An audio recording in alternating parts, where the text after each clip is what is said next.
I'm Logan Duvall, and on a mission to experience Arkansas agriculture, promoting veterans and ways they can be farming in high-tech operations. With our partnership with the University of Arkansas Systems Division of Agriculture, we're going to learn a lot more.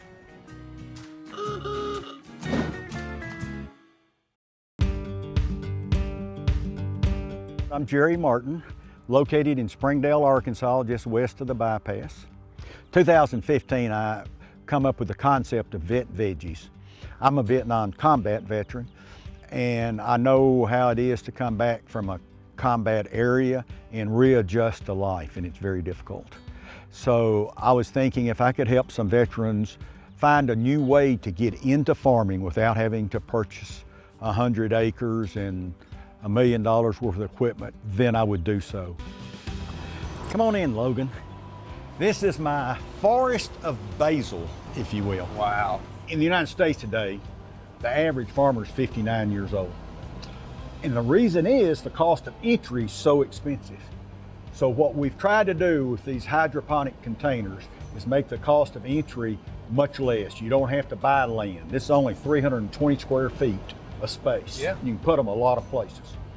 We can grow over an acre worth of produce in this farm very easily. And with the right product, we can grow up to 2 acres in 320 square feet. Wow. So this particular container has 4 levels and they rotate. The top level will rotate back, and then the second level will come forward. I'll take these roots off of it. You gotta just get it, huh? Yeah, and then I'll leave it in this container once I have the roots off, and we'll put it down here for delivery to market. So we're selling to grocery stores and local restaurants that want fresh basil. Basil is something that has a very short shelf life. Yeah. Typically 3 days, but if you bring it in from far away. So by growing it locally, they can get up to 2 weeks shelf life out of this, whether it's a restaurant or a grocery store. And the neat thing about it is you can harvest it a little at a time. You don't have to use the whole plant, and it'll just keep growing as long as you keep it. Just get a leaf or two here or there. Yeah, you can get a leaf or 2 here and there, exactly. Would you get me some out of the nursery and we'll replant a few? So a little plug. Yeah, a little plug. That's been in the nursery for probably about 8 to 10 days. And all we'll do is replace the ones that we took out. Harvest and replant, just like Harvest that, and huh? replant. And these grow in water only, water and nutrients. What water and nutrients the plants don't use is recycled because it flows back to the holding tank, and then it's used at a later time. We never have any. So it's a closed runoff. system. Closed system, exactly. Local people love local produce. What can I say? I hear you. Okay. Thank you, Jerry. Thank you. I appreciate you giving me the opportunity to show my wares.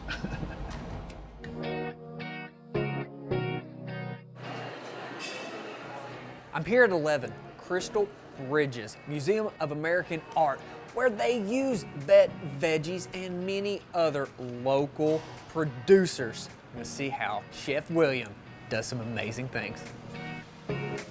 My name is William McCormick. I'm the executive chef for Crystal Bridges Museum of American Art here in Bentonville, Arkansas. We're here in 11 Restaurant. That is our flagship restaurant of Crystal Bridges. The item that I prepared today is a locally sourced lamb, a grilled rack of lamb. We will start by seasoning this. We're gonna mix our garlic. And I just kind of eyeball this stuff, right? There's no right or wrong. It's just kind of what makes sense to you and what's fresh and delicious. We have some beautiful rosemary right now, as well as some thyme. There's some chive in here, a little of the Aleppo pepper, and then of course, that delicious olive oil. We're gonna give this a stir and just make a nice little beautiful rub. Now we're gonna season this lamb. So what I like to do is take all this delicious flavor and really rub it on the meat. Everything completely coated. We wanna make sure it's even across the board, so each bite is just as delicious as the last. And last thing before we put this in the bag, we're gonna season it with just a little pepper, no salt, because we don't wanna draw out all the moisture while it's cooking in the bag. So now that our meat's marinated, we're gonna slide it into the bag. And now we are gonna seal it.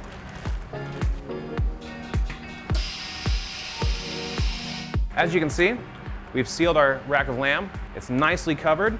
And from here you can Let this sit overnight, even up to 2 or 3 days, and it's just gonna continue to marinate. So we're gonna walk over to our circulator that we have set at 125 degrees, and we're just gonna let it go for a nice little soak. This is a gentle cooking method. It's gonna relax those meats, it's gonna cook nice and slow, nice and even. Now that our lamb has been in the circulator tank for about an hour and a half, we're gonna remove it from the bag, and we're gonna proceed to season this meat. I love a few more sprinkles of herb, that beautiful Aleppo pepper that I was talking about, and of course salt. So we say highly seasoned. What we really mean is seasoned from high up. So whenever that salt falls, you get a nice even coating over all of the meat. This meat, since it's so well marbled, it has a lot of intramuscular fat. So as you're cooking it, those delicious flavors are gonna come out during the cooking process, they're gonna drop down, they're gonna flare up, and you will get this really delicious natural smoking effect from the grill. After your meat is cooked, you wanna give it some time to rest. So whenever you make that initial slice, it is just like butter. All right, brother, it is so nice to have somebody else that is supporting local, and all the things y'all are doing here is incredible. Absolutely. You know, we pride ourselves on utilizing as many local connections as we can. You know, we really want to make sure that we're benefiting the community that we serve, and we're so proud of our little home region here. Thanks again, brother. Thank you. Appreciate it.